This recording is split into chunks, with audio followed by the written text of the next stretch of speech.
All right, guys, tell me if this is something you can relate to. So you step on the court to practice and you're as relaxed, as eager playing in the finals of a tournament, absolutely knowing she's going to win. You just can't miss even if you tried, right? You're just out here having a good old time. But once you go play a match, things maybe look a little bit different. Maybe something like this.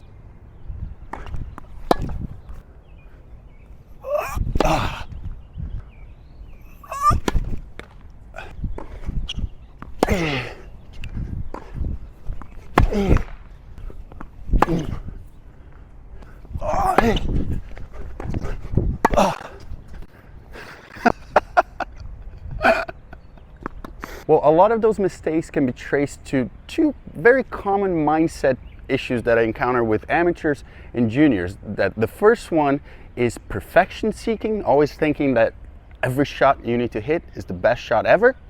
And number two is poor shot selection, just going for the shots that are the wrong ball. So in this video, I'm going to go over those two issues and show you how to manage the match a little better. How can you make a better decisions on the court so you can start racking more wins. Oh, and before we start the lesson, I got something big to tell you at the end of the video. So make sure you stick around all the way to the end. If you are new to My Tennis HQ, we do tennis lessons, racket reviews, practices with pro players, and tennis content you won't find anywhere else.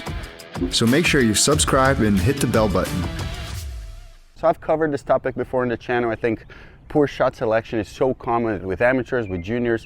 A lot of the mistakes usually just come from that. It's not even a technical problem, right? So I want to go over some of those mistakes to try to simplify your decision making on the court. So the first issue, I call it the premature shot selection, meaning you make the decision of where you want to hit the ball way too early without even knowing if you're going to have that opportunity. So let me demonstrate this to you. So I'm going to open up Gustavo here to the forehand, leaving me an open shot to his back and side. Could be potentially a winner.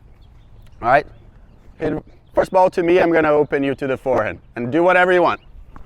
Here we go again, sorry. I'm going to do more.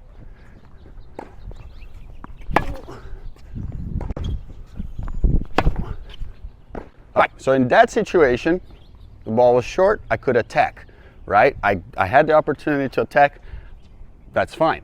But what if he had hit a great ball here and now I'm forcing that shot? I see that with a ton of amateurs where they'll hit a good ball, right? And they're eager to maybe hit the winner on the other side, and they make that decision to hit the ball to the other side no matter what he does. Now, in that situation, again, he gave me an easy ball, I could attack. But what if he had hit a ball, an unbelievable shot, maybe that made me run? I open him there, but he goes big there, and all of a sudden, I still want to hit that down the line shot. If I made that decision way too early, and I didn't wait for him to hit the ball to see if I would have that opportunity to hit into the open court, then my mistake was a decision-making mistake. It wasn't necessarily my technique. Was just poor shot selection, really. The main thing is you just don't know how the ball is going to come off from your opponent's racket, right? Like you can predict that. You can, obviously, trying to anticipate things is an amazing thing. Like you always want to try to anticipate, maybe be a step ahead. But you can't just make the decision, I will hit there, without even knowing what the ball is going to do. Because, and I've said this before in the channel, the ball is the one that decides it for you, right? Because the moment he hits the ball gives you all the information you need.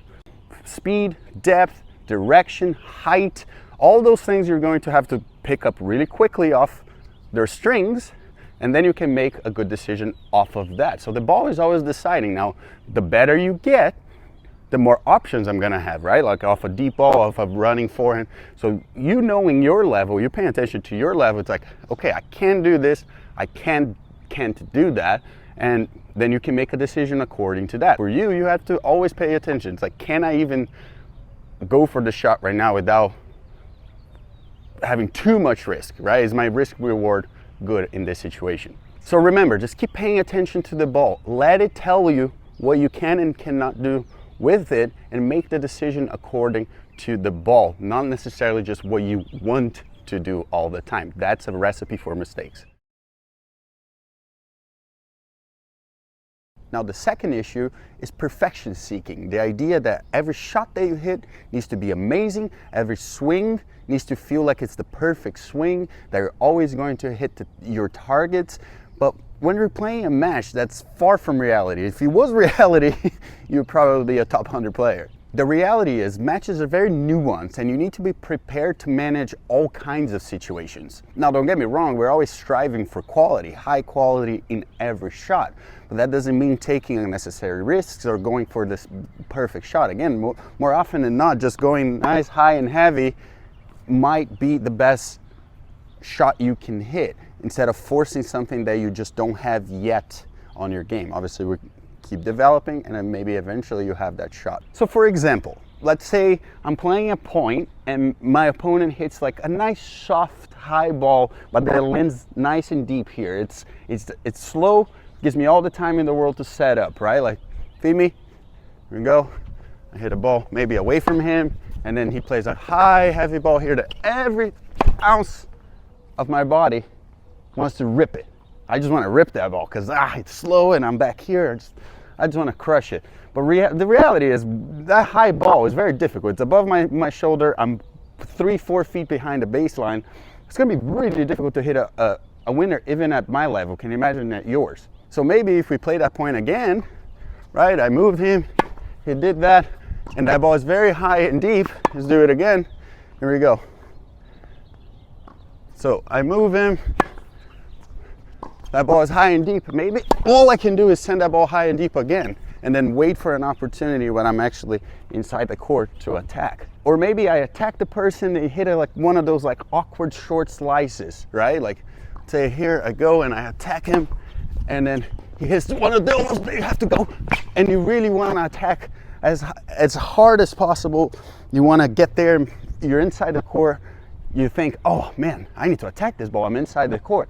But are you really in a good position? Are you really with your feet right behind the ball where you can get down there and attack? Those are difficult shots, and just because maybe you're inside the court doesn't mean this is the moment to go for it as much as possible. You have to be in good position. You have to make the right decision. Remember, high quality shots instead of just going for the shot that you want to go. So remember, just keep in mind the nuance of the match so you can look for the highest quality shot, right? If I'm playing, let's just play points here. I'm going to be playing points and I'm going to be looking for the highest quality ball I can hit. Sometimes I need to play with more height to push him back to then maybe earn something a little bit shorter that I can attack. Here we go again. I'm looking for quality and hopefully hurting my opponent. It doesn't mean hurting doesn't mean that I have to hit the harder shot. Here I'm just managing. See, hit a good ball.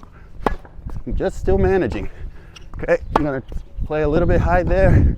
Still managing. I hadn't gotten anything that I really liked that I wanted to attack. So I had to kind of keep managing, keep working to then get an easier ball. See, that's a difficult ball. Gotta play high again.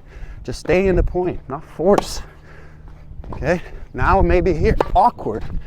See, that was an awkward ball. I missed. It was short. Maybe I want to attack that, but it was difficult. That's not to say I shouldn't have attacked. I think I should. I don't think that was a bad mistake, but that's still a difficult ball. Degree of difficulty in shots that sometimes we think it's easy, it's not. So just keep that in mind. High quality, but simple decision making. Now, these are just 2 mistakes I covered today, but there are a lot more out there. So Guy and I have been working on something that draws on our 20 years of experience as high-level juniors, high-level college players, and high-level pros. So if you're searching for a simple way to transform your game, you don't want to miss this. I can't tell you more right now, but I will very soon, so make sure you watch our next few videos. But if you want to know more, you can get on our early interest list by going to toptennissecrets.com. Go to toptennissecrets.com, sign up for our early interest list. You're not going to regret this. Thanks for watching, and I'll see you guys on the next one.